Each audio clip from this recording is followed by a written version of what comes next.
We've got a few slides to finish off on this chapter, and then we'll start on the chapter on fluids. Okay? So we were talking about vitamin C being an antioxidant, and that it may, there's some literature that suggests it might help with soreness. But even if it does that, there isn't any research right now that suggests it would actually increase aerobic or anaerobic performance. So I think the literature is a little bit fuzzy on these vitamins, because somewhere along the line, if it's going to limit soreness, that would indirectly maybe impact performance. But I think we don't have that link yet. Okay? So, and taken in large amounts, it is possible that vitamin C might actually do some damage at the cellular level in much the same way that the oxidative stress that it's supposed to be combating might. So, deficiency, particularly for endurance athletes, does seem to be linked with upper respiratory tract infections. So especially, as we were saying, in that initial period at the end of a big race, so the couple of hours, bless you, couple of hours after the end of a marathon or any of those big long endurance races, you're at more risk of picking up chest infections and things like that. So in theory, you wouldn't need a supplement for vitamin C. If you smoke, you might be deficient. Might be an idea to take some. Women who take oral contraceptives sometimes indicate deficiency in vitamin C. If you've had surgery lately, you might be deficient in vitamin C. So those are good times, or if you've been sick and run a fever, those are good times to maybe think about taking a supplement if you don't normally. But there's no support for it improving actual performance right now. Vitamin E is also an antioxidant, so it's also, the body uses it to fight the results of exercising. Oxidative stress does a lot of damage, so when we exercise, we see lots of free radicals that can impact membranes and do all kinds of cellular damage. Right? Again, we've got inconsistent results in the literature.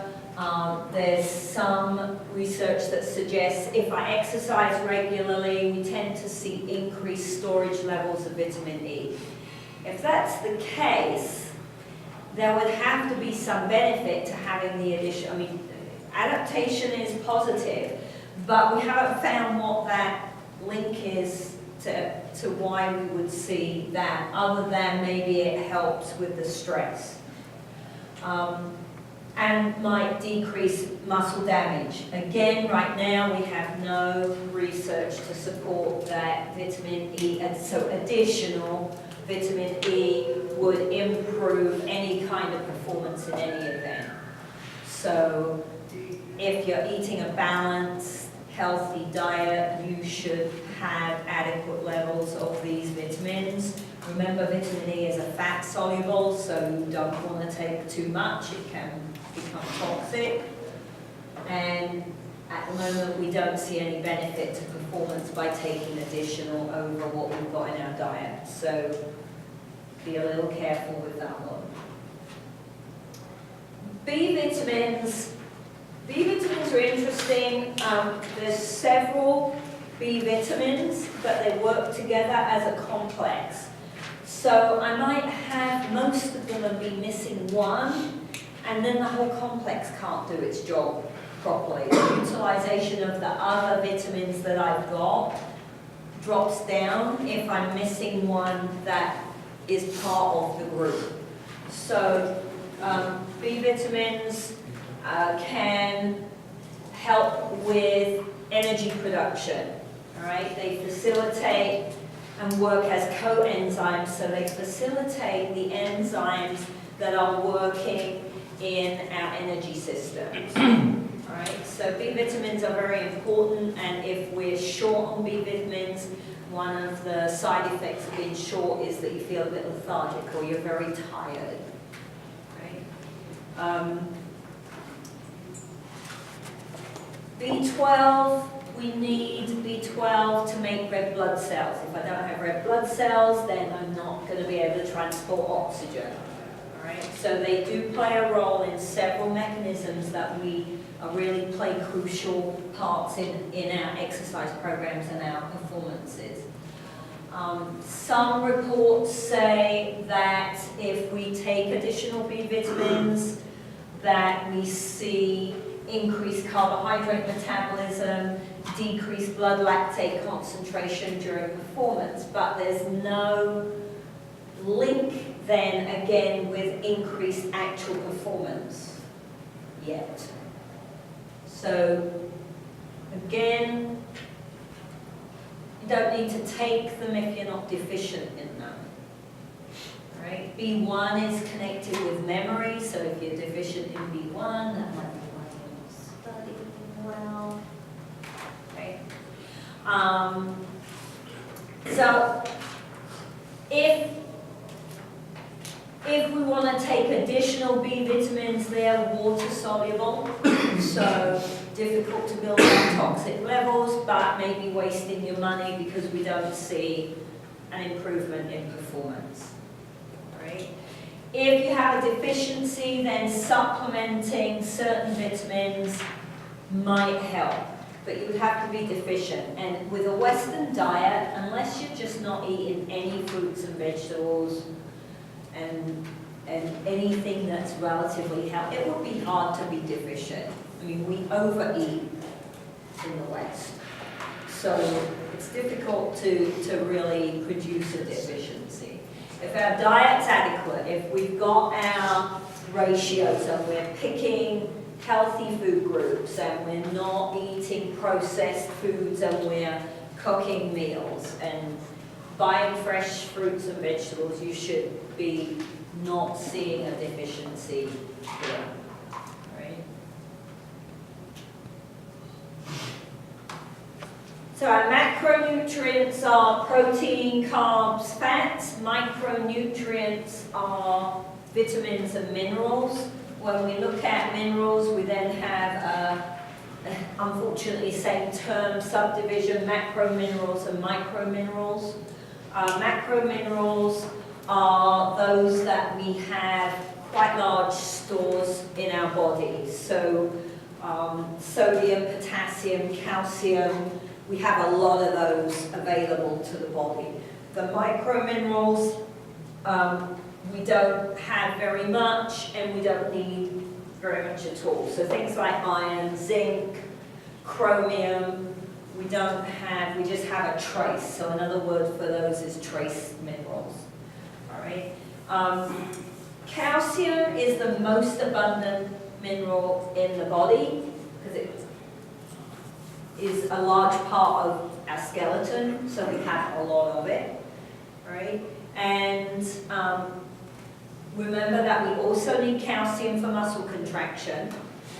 So when that signal gets to the muscle and goes down the T-tubule, stimulates the sarcoplasmic reticulum to release calcium. So we need it for healthy bones, healthy teeth, we need it for muscle contraction, we need it for heart contraction. We use calcium in the same way to help with cardiac muscle contraction. So if we're deficient, because of the role that calcium plays in contraction, then the body's going to leach calcium from the bones. If we're deficient in our diet, then we're not going to be replenishing bone all the time. And bone is a tissue that breaks down, we reabsorb it, we lay extra bone down. If I'm exercising, we lay additional bone down, keep the bone strong and healthy. If I'm not exercising, then there's not an impact value on the bone and maybe they get weaker. Right? So having enough calcium in the diet is really important. Being lactose intolerant is not an excuse for having low calcium in your diet. Right? I can get calcium from soy milk, I can get calcium from cheese and yogurt that don't have lactose. As you make cheese and yogurt, the lactose is changed. It's not lactose, it's only milk that's a problem. Right? Salmon is high in calcium, tin fish, all right? Osteoporosis. So women in particular are at risk for osteoporosis after menopause, but men can also develop osteoporosis if their diets and their exercise programs are not adequate. Right? But women are at further risk because laying down calcium in bones for women is linked with estrogen levels, and as you go through menopause, your estrogen levels drop down, and so then it becomes harder to lay down enough calcium to maintain bone mass. Right? Bone mass is starting to decline after 40, so again, you want to make sure that you're doing as much weight-bearing exercise as possible, and that you're taking as much calcium in your diet as is recommended for your size, and if I'm a woman, I need a little bit more, right? So it doesn't directly impact performance from a bone point of view. It would directly impact performance, obviously, if I'm deficient and I haven't got enough good muscle contraction, right? After the age of 60, my risk of bone fracture is much higher. So staying active is really critical for maintaining bone mass. And then another mineral that we use that is highly linked with our exercise size. So they're all linked with health. If I'm missing something, I'm not going to be healthy. But if we're looking just at our exercise idea, then iron, remember, is in hemoglobin. Without adequate iron, the hemoglobin can't do its job in picking up and transporting oxygen. So we do see a very big drop in performance if we're deficient in iron when we're looking at aerobic type performances. All right? So when red blood cell lasts around 120 days, and when they're at the end of their life, we recycle them, we reabsorb the iron, we can use that. So we've got some supply that just kind of cycles within our bodies.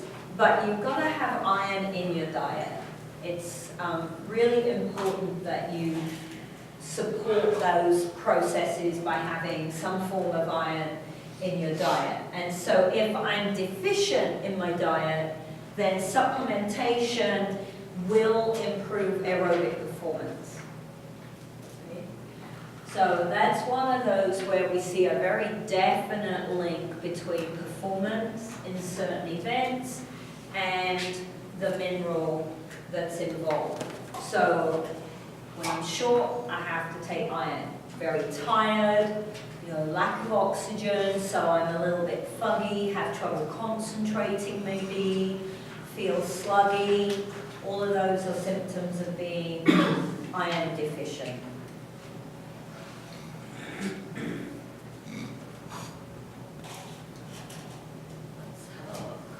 Okay, so what should we eat and when should we eat it?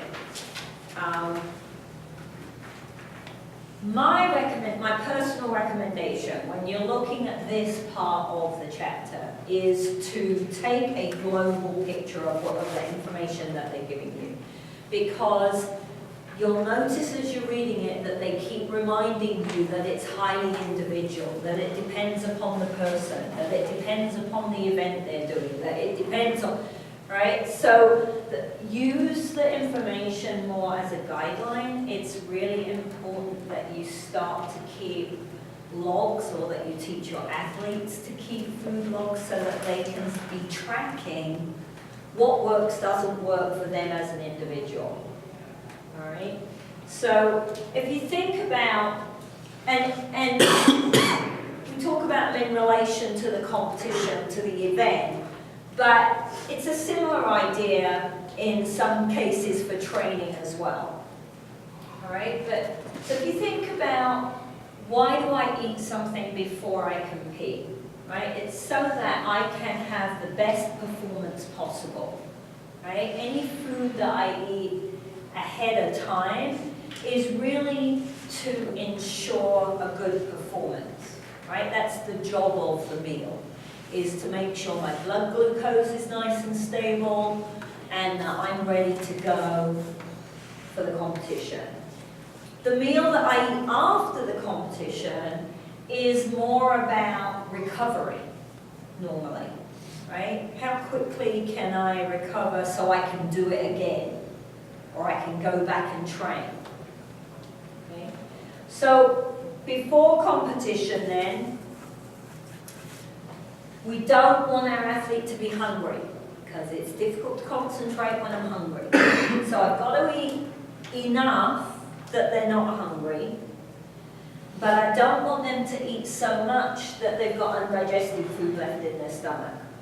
So that point number one is highly individual.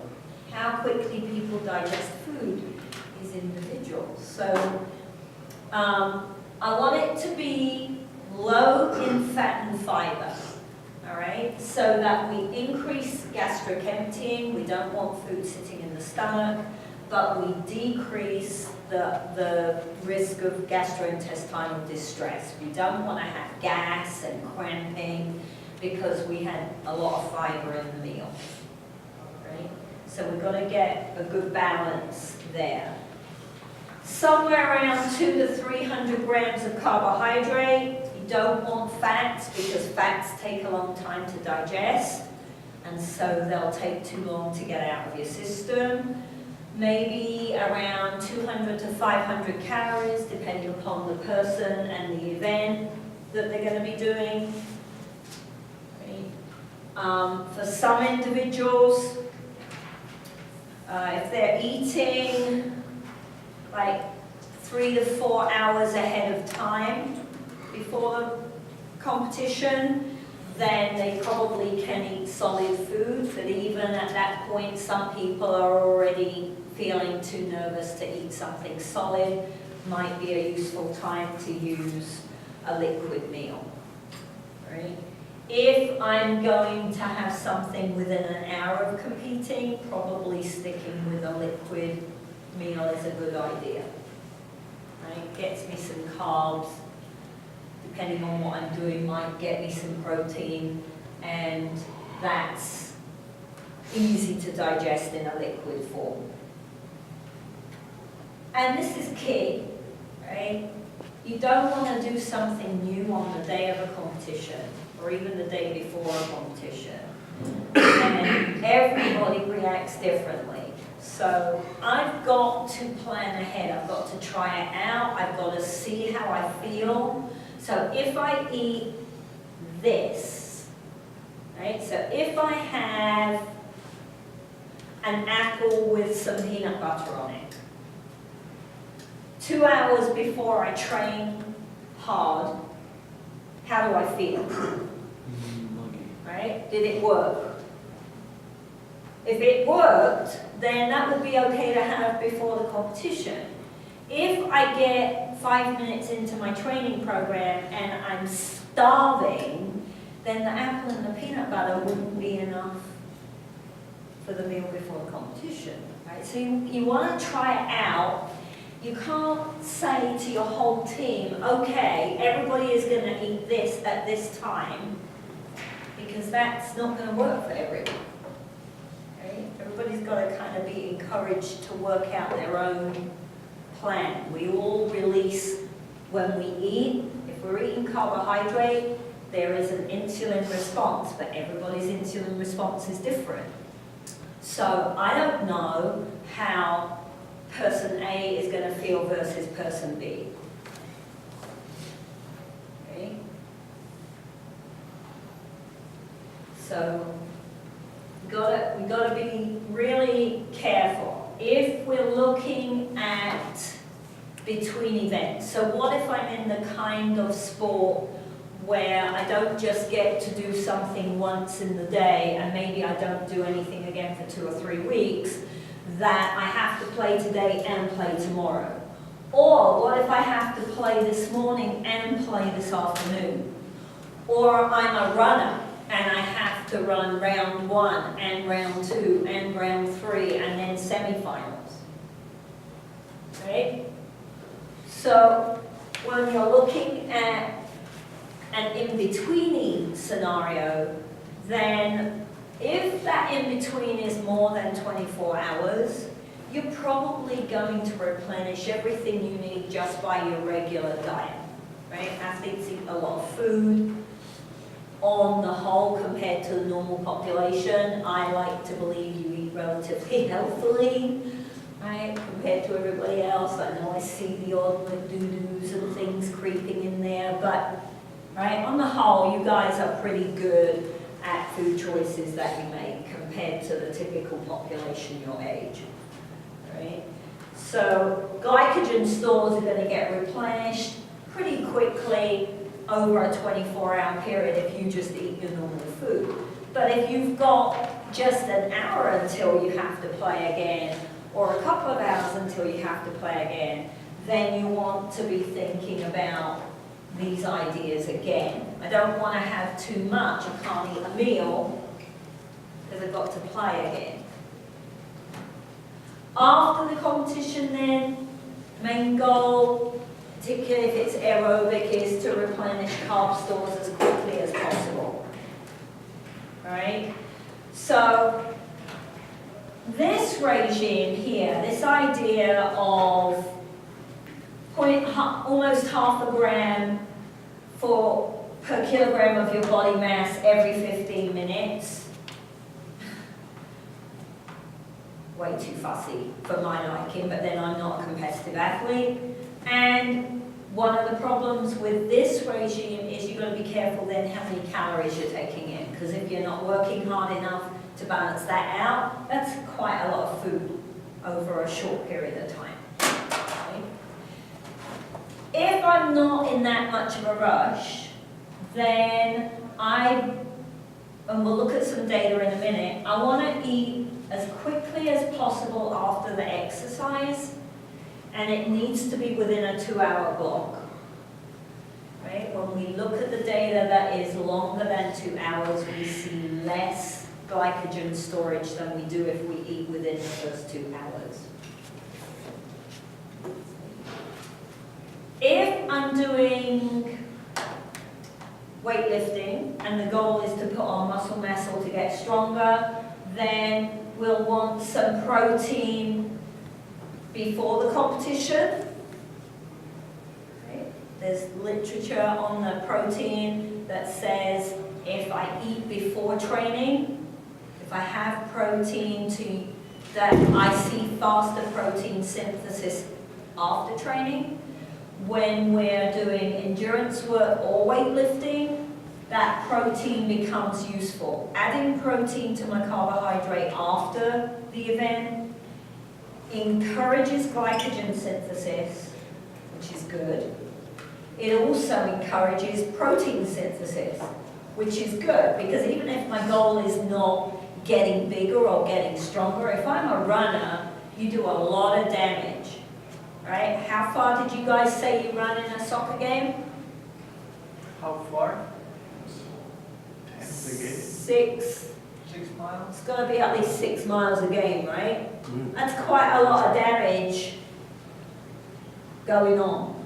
Okay? So having some protein, even though the goal is not big like a football player, you still got to have protein available to mend the damage done to the muscle tissue through the activity. Right? So remember our ratios. Okay? Fats less than or equal to 30%. Right? Protein 10 to 35. That's really high. So be careful if you're looking at that you are less than 2 grams per kilogram per day. Right? Because this level is dangerous to your kidneys. So you want to use both pieces of information. Right? Carbs, 45 to 65%.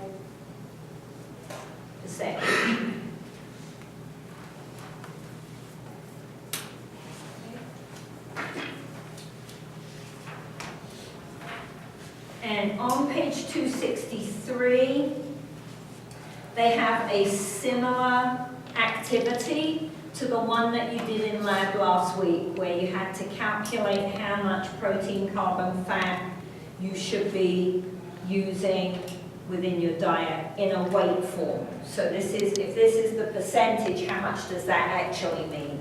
So it gives you an activity and a calculation to work that out. So if you're measuring your food out, if you're at that point in your strategy where you're actually needing to measure out food, then you've got the tool to do that. So just have a quick look here, all right? Here's the data. So this is glycogen synthesis. So once I've exercised, how quickly do I put the glycogen store back? Because if we let those glycogen stores drop down over time, then training becomes harder, right? My perception of it becomes harder. My power production goes down a little bit. So it just gets a little bit ugly. So I want lots of stored glycogen. Okay. So if I wait to eat until 2 hours after training, we see, within 2 hours after training, we see much more glycogen synthesis than if we wait until after 2 hours. Okay. So once I'm done training, I've got a window of time to try to get some food in. If you are looking at the strength literature and the size literature, my understanding is the quicker you can get that food in, the better off you are. That might be one of the few times I would say this is a good time to use a protein shake or a carb shake with protein in it, or whichever way around, right? Because for some people, immediately after training, I can't eat, right? I'm too hot, I'm too thirsty, or, but the quicker you can get it into the system, the faster you start rebuilding the things that you need. Not that it's bad after 2 hours. I mean, you gotta get it in there, but it's better if you can get it in within the first 2 hours. So always carry some food with you in your training bags, just in case. Make sure you have snacks in the car and things, so that you've got, in case something happens and you can't get to your meal, that you've got something you can put in. You don't want to put all that work in the gym, or all that working out on the field, training your butt off, and then not support it with the right nutrition. Right? It's like trying to drive your car on water. That would be silly.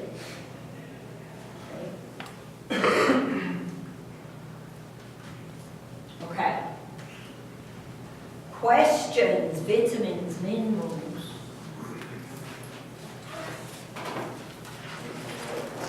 Okay.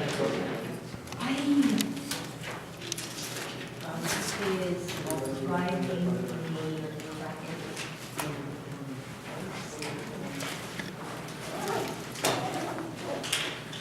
All right. 10 in your version. Okay, it is. It's chapter 10. Ignore the chapter 9 bit. All right, so questions. Okay. Approximately what percentage of an adult's body weight is water? Approximately what percentage of an adult's body is made up of water?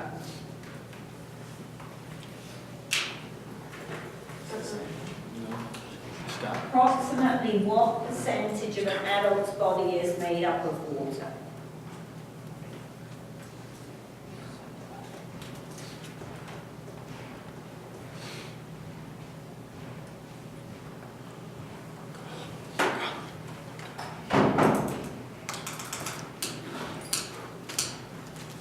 I need to get batteries.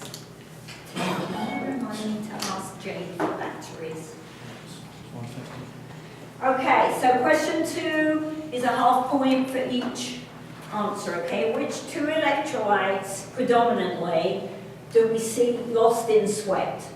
Which 2 electrolytes, which 2 minerals do we see predominantly in sweat?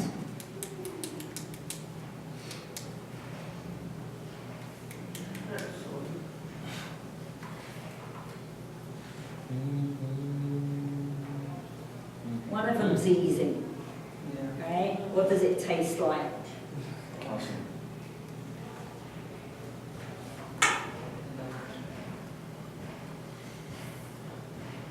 Okay. Question 3, give one example of a factor that increases susceptibility to dehydration.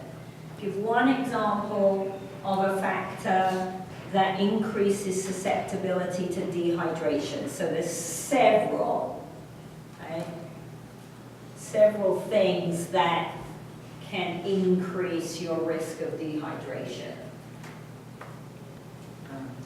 Some of them are weather related, some of them are not weather related.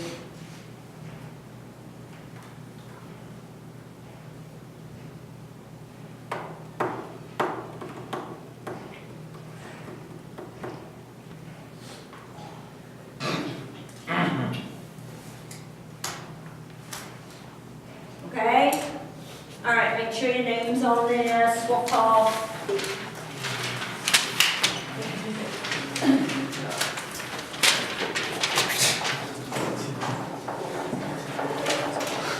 You working? All right, question 1. What percentage, approximately, for an adult, because obviously we're all different, so what's the average percentage 85. of water? Like 60. 60. 60. 60. No. Which two electrolytes predominantly do we see in sweat? Sodium, Sodium, potassium. potassium. Oh. Sodium and potassium, Do you right? get- Half a point each. You need both for the Give symbol? one example of a factor that increases susceptibility to dehydration. So there's a whole slew of them here. High temperature, high humidity, Rest. multiple training sessions in a day,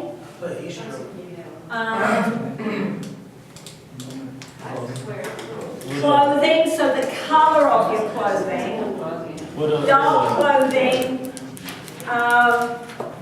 taking part in sports where how you look is part of your score.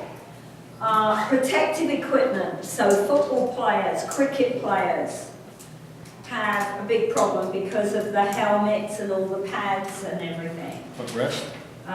Sorry? Rest? Like having enough rest? Can't put that. I think so. Why not? But Aging is another one, unfortunately, we can't avoid. All right, so total goes out 3. Tim will pick them up. Let's go! And let's have a look at this. All right, so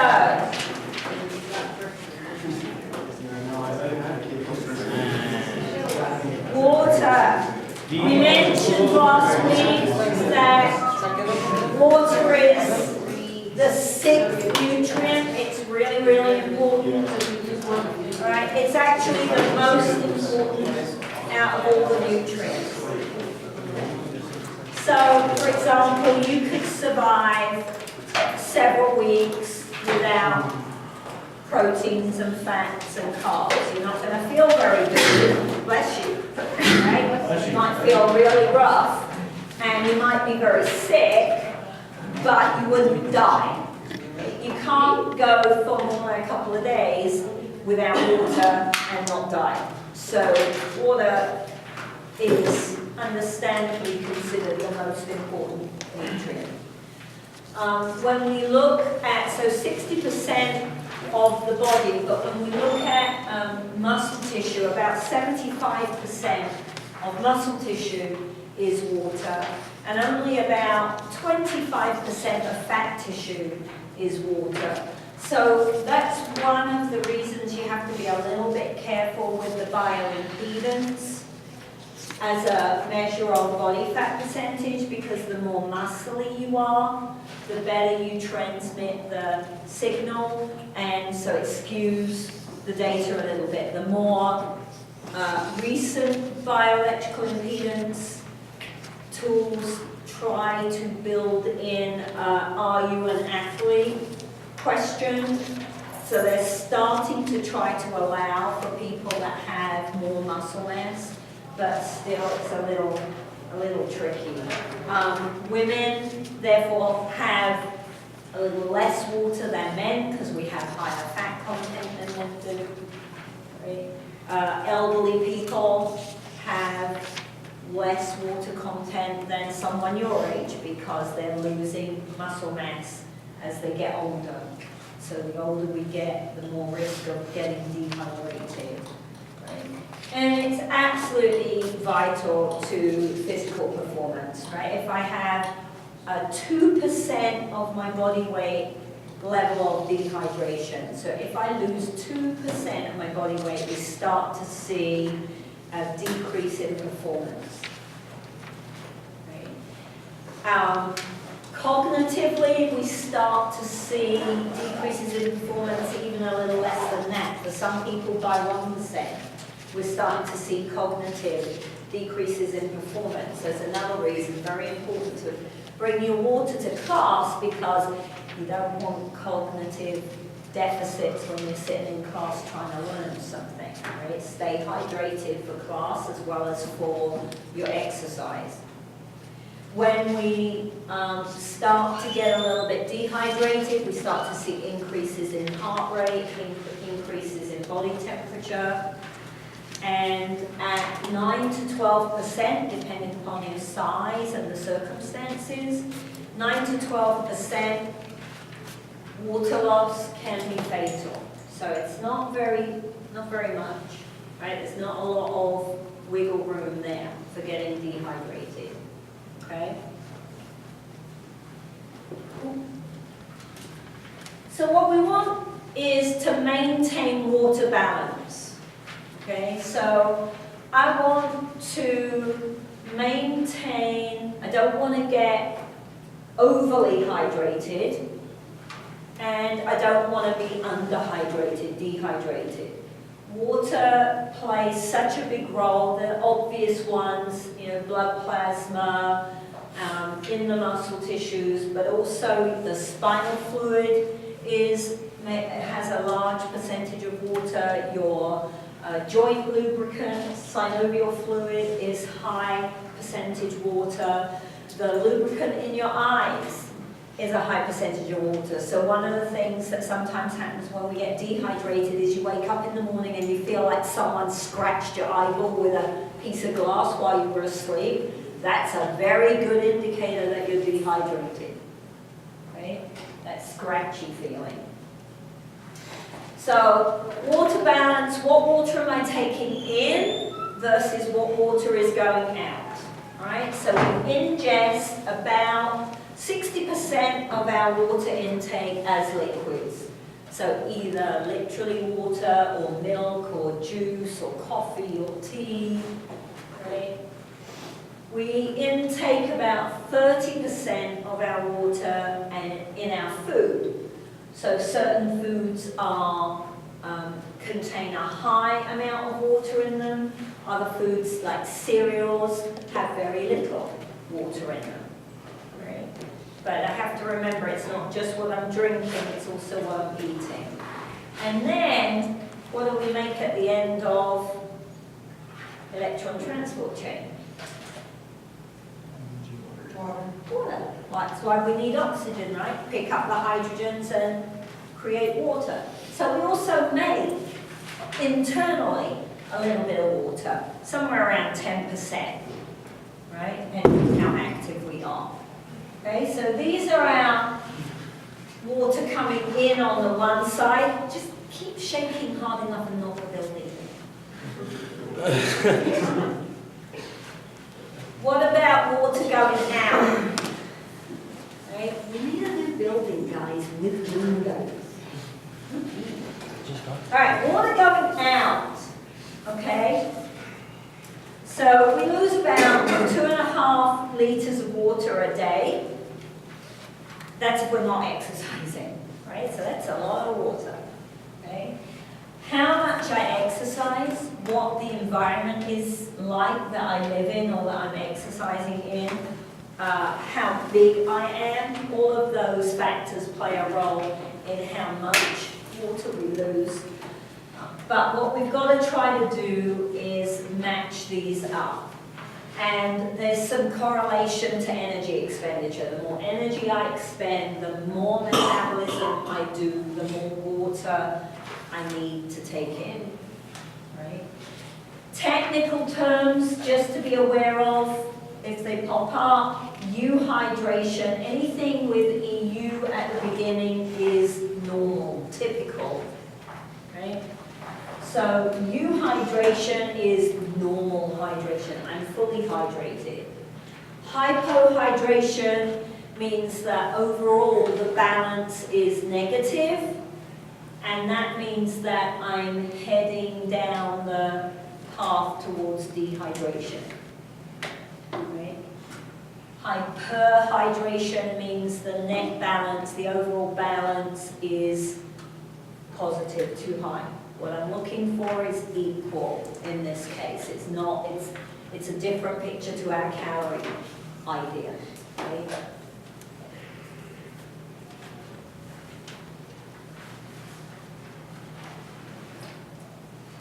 So here's our water out. So water loss through urine, through sweat. Obviously this is a biggie depending upon the exercise. Feces, insensible perspiration is the water that I lose while I'm breathing. So when you breathe on a glass, it fogs up because of the water particles in your breath. So we breathe out some of that water that we make when we're exercising. So for this particular individual, their total somewhere 1,400 to 2,800. That means if I'm going to be euhydrated, I have to balance that. If I'm going to maintain hydration, then I have to balance that with what I'm taking in. So liquids, foods, and what I'm making. So even at rest, you might need 1.5 liters a day for a slightly larger person. 1.5 liters a day of water drinking, right? This isn't food, just to rest. So anything you do on top of that means I've got to drink more water. Okay. 10.1 on 289. Oh yes. So box 10.1 looks at the fact that there's a link between how much water and how much metabolic activity, how much energy I'm producing and making. So this can go for an athlete. I could lose 5,500 milliliters in a training session on a hot day. Right? And be thinking, you don't have class Wednesday, remember? So be thinking for Friday that you've got to be careful at trying to individualize things, right? If I am the football coach and I have 180 athletes, it's very easy just to tell everybody they've got to drink a gallon of water a day, right? That's the easy option. It's going to mean that probably only 1 or 2 people are a little dehydrated. Most people are going to have to pee more often because that's too much water.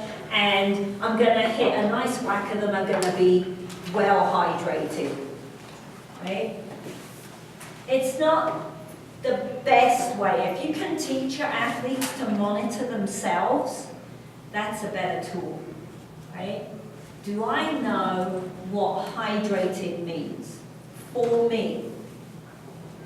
Right? Because mine's different to you. So when am I hydrated? When am I not fully hydrated? How much do I need to drink under certain circumstances? How does it change day to day depending upon the weather?